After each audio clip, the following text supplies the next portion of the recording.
Continuemos con la tercera parte de programación en MATLAB. En este video vamos a aprender a programar bucles en el software.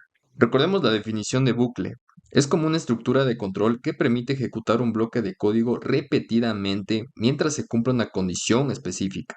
Con esto podemos automatizar tareas que requieren repetición, como procesar una lista de elementos, realizar cálculos iterativos, entre otras aplicaciones.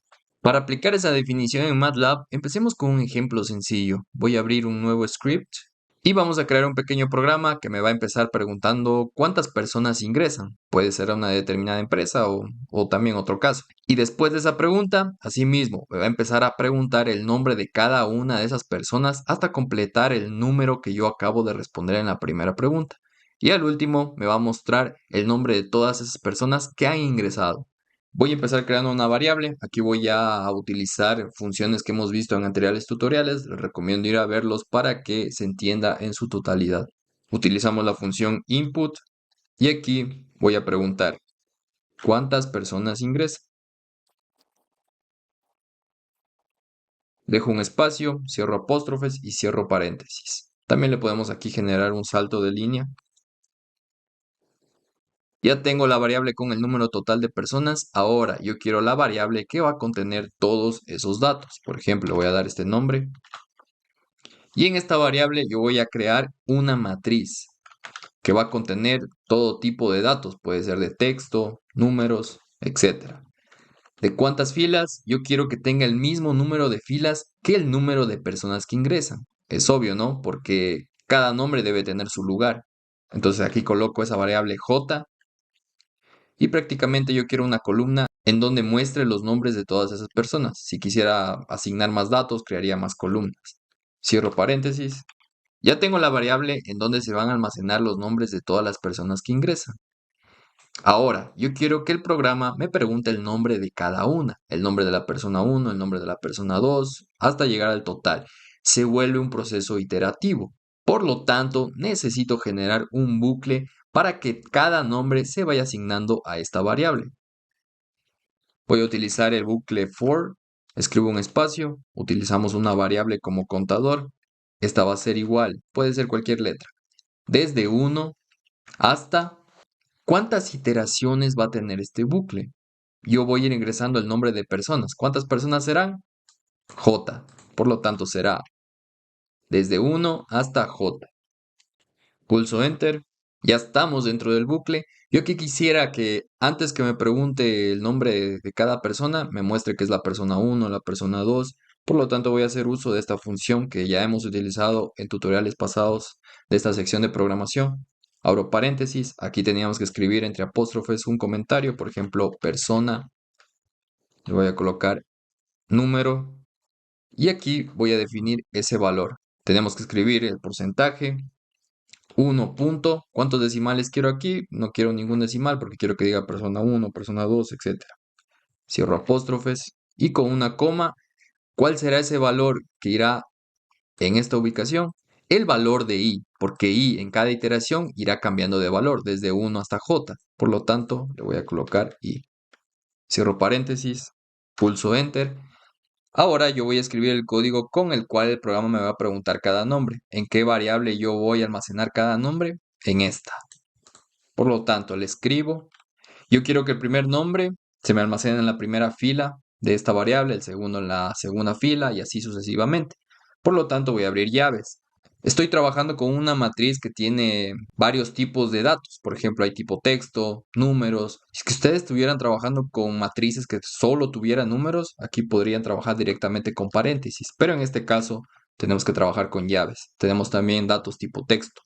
Primero tengo que escribir la fila en donde se va a almacenar el primer nombre que voy a definir. Por lo tanto, yo lo voy a colocar en la misma fila i. Cuando se vaya haciendo cada iteración, este i va a ir aumentando de 1 a 2, de 2 a 3 y así hasta llegar al final. Y así mismo va a ir cambiando aquí la fila en donde se va a asignar el nombre en esta variable. Separado con una coma, elijo la columna en donde se va a asignar ese nombre. Solo tengo una columna, así que así mismo lo especifico. Cierro llaves. Esto será igual. Yo quiero que el programa me lo pregunte, por lo tanto escribo de nuevo input, abro paréntesis, entre apóstrofes puedo colocar asimismo un comentario como lo hicimos acá arriba. Le puedo colocar ingrese nombre de la persona. le coloco 2 puntos, un espacio y el apóstrofe. Cierro paréntesis, pulso Enter y termino el bucle. Algo opcional, le podemos colocar aquí CLC, el comando con el cual se borra todo lo que esté escrito en el command window, para el momento de que nosotros ya le pidamos al programa la variable final con los nombres que ingresaron, no me muestre lo que yo escribí al inicio cuando me pregunta cada nombre.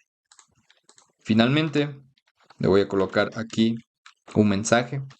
Esta función también la hemos utilizado en tutoriales anteriores, les recomiendo ir a verlos. Las personas que ingresaron son 2 puntos, cierro apóstrofe y paréntesis. Y finalmente, que me muestre la variable que contiene los nombres de las personas que ingresaron. Podemos observar que no tenemos ningún error que nos pueda indicar MATLAB. Tenemos que guardar este script y podremos ejecutarlo. Recuerden que tienen que organizar bien sus carpetas en donde tienen todos sus códigos y dichos códigos que van a ejecutar tienen que estar aquí, visibles en la current folder, así como lo están los códigos que hemos visto en anteriores tutoriales. Doy clic en Save. Le puedo colocar cualquier nombre a este código, por ejemplo, personas nuevas.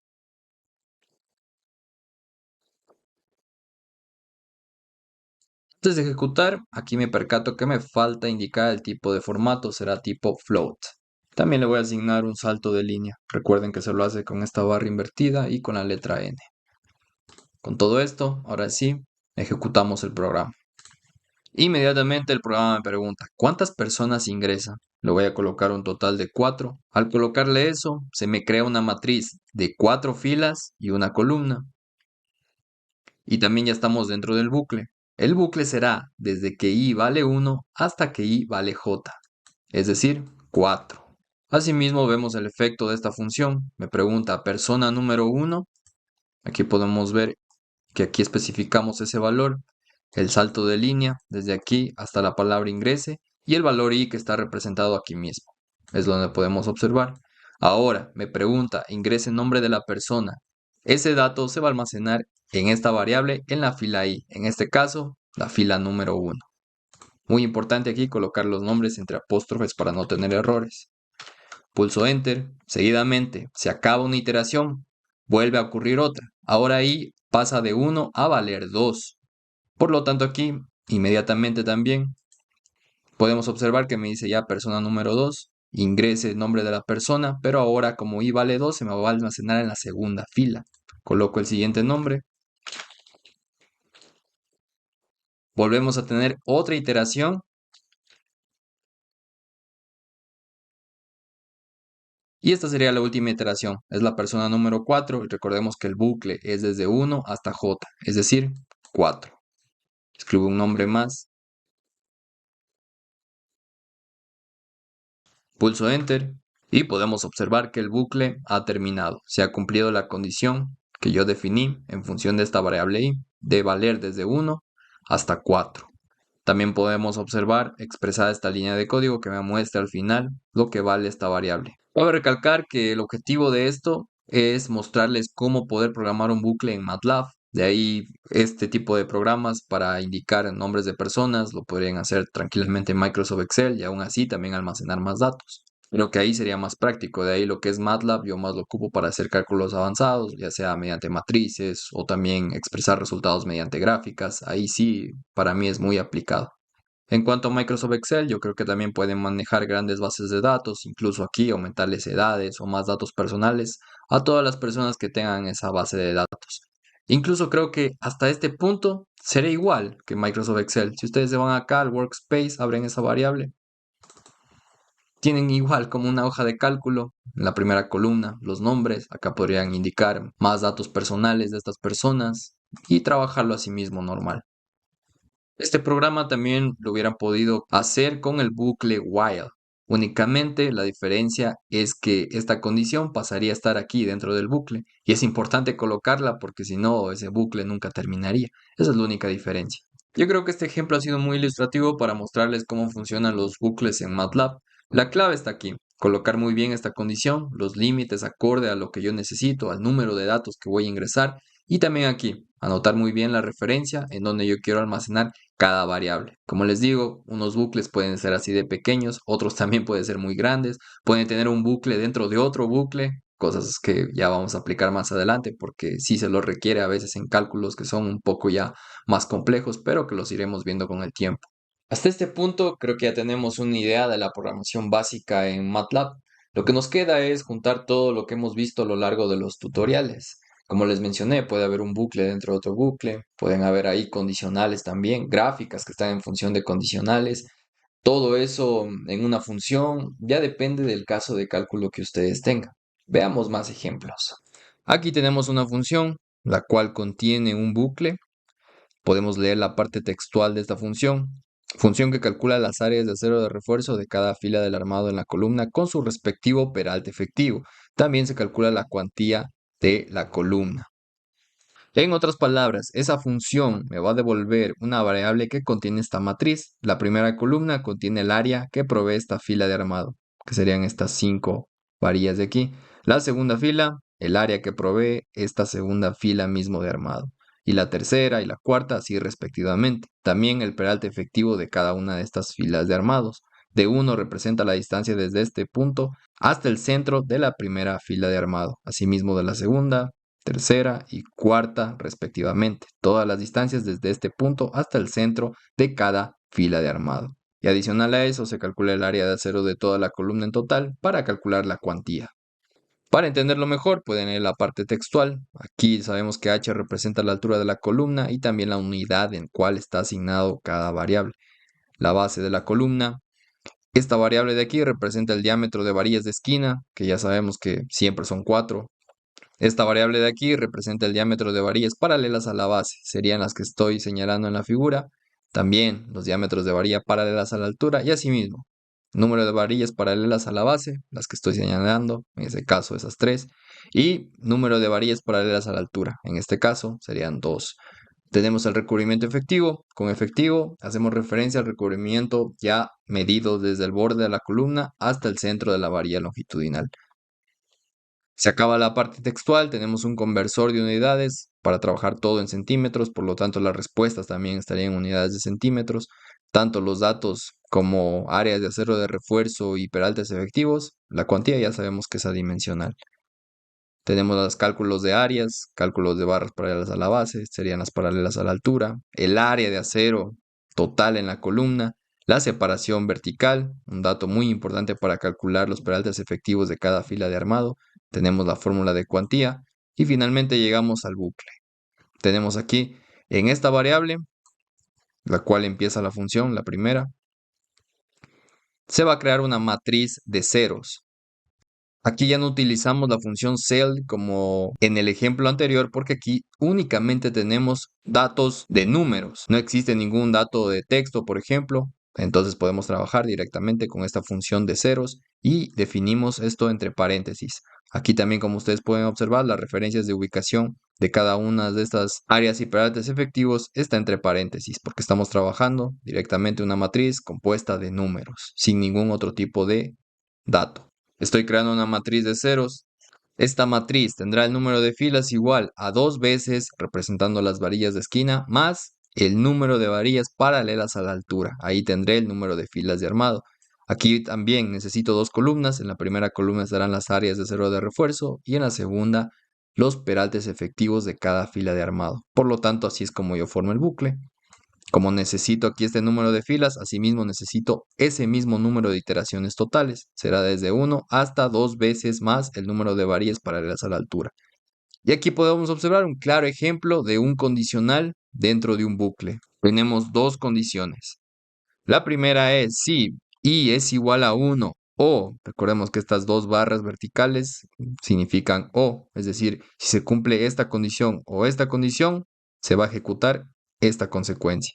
Si es igual a 1 o i es igual a 2 veces el número de varillas paralelas a la altura, esa área de acero de refuerzo será igual como contar el número de varillas de esquina más el número de varillas paralelas a la base. Es como decir que estamos analizando el armado que está en la parte superior y el armado que está en la parte inferior, donde tenemos mayor acero de refuerzo. Si esto no es así, si no se cumple ninguna de estas dos condiciones, el área de acero de refuerzo será prácticamente ASH, que representa el área de varillas paralelas a la altura. Es decir, ahí no tenemos varillas internas. Esta es la parte que compone la asignación de las áreas de acero de refuerzo a esta variable. En cambio aquí podemos ver que ya estamos trabajando con la columna 2. Es para calcular ya los peraltes efectivos, donde sumamos el recubrimiento más la separación vertical. Pero ya sabemos que aquí el contador va a tener un gran efecto porque va a ir cambiando. ¿Y por qué va a ir cambiando? Obviamente porque el peralte efectivo va a ir aumentando conforme la fila de armado va siendo inferior. Y con eso terminamos este bucle. Simplemente tendríamos que colocarle el length a la función. Escribimos el nombre de la función y las variables en donde se van a almacenar los resultados. Primero nos pide una base. Voy a asumir que tenemos una base mayor a la altura, por ejemplo de 0,5. Ahora la altura, una de 0,3. El diámetro de las varillas de esquina, voy a colocarle por ejemplo de 16. El diámetro de las varillas paralelas a la base, también le voy a colocar 16. Diámetro de varillas paralelas a la altura, pongámosle una de 14. Número de varillas adicionales paralelas a la base, es decir, que quedarían internas, no serían esquineras. Voy a colocarle en este caso, podemos observar que tenemos 3. Y número adicional de varillas paralelas a la altura, tenemos 2. Y finalmente un recubrimiento, que ya sabemos que es el efectivo. Voy a colocarle un recubrimiento de 60 milímetros. Cierro paréntesis y ejecuto. Tenemos las respuestas en esta variable almacenada. La primera columna, recordemos que es el área de acero de refuerzo de cada fila de armado. Podemos observar que el acero superior es de 10.05, al igual que el inferior, porque tienen el mismo número de varillas y el mismo diámetro. En cambio, podemos que las internas con respecto o paralelas a la altura es de 3.08. Es lo mismo porque es el mismo armado. Tenemos los peraltes efectivos. Todo está en unidades de centímetros. Bueno, las áreas de acero de refuerzo centímetros cuadrados y esta columna todo en centímetros. Podemos ver que obviamente el primer peralte efectivo va a ser el recubrimiento porque estamos hablando del acero superior. Y asimismo, el peralte efectivo del acero inferior es igual a la altura menos este recubrimiento, es decir, 24 centímetros. Vemos que tiene total coherencia. Ahora, con respecto a la cuantía, esta sería la cuantía de esa columna. Algo adicional, ustedes también le pueden completar. Aquí colocarle algún condicional adicional que evalúe la cuantía que tiene esta columna. En esta parte podrían colocarle un condicional que si es mayor a la mínima, que muestre un mensaje que cumple, sino que también muestre el mensaje que no cumple con respecto a la cuantía mínima según la normativa que quieran utilizar. Todos estos datos son importantes, por ejemplo, al momento de elaborar un diagrama de interacción de una columna. Siempre es relevante calcular su armado, cuantías, cada cuánto están distribuido el armado. Hablo de la separación vertical. Eso es muy importante al momento de calcular el diagrama de interacción de una columna. De hecho, esta es la parte inicial. La toma de datos de entrada sería esta, y estos datos son muy relevantes al momento de hacerlo. Eso también pronto lo veremos cuando tengamos una sección de diseño de columnas de concreto armado. Y todo esto queda ya automatizado. Ustedes pueden aquí colocar las dimensiones y armados que ya requieran utilizar.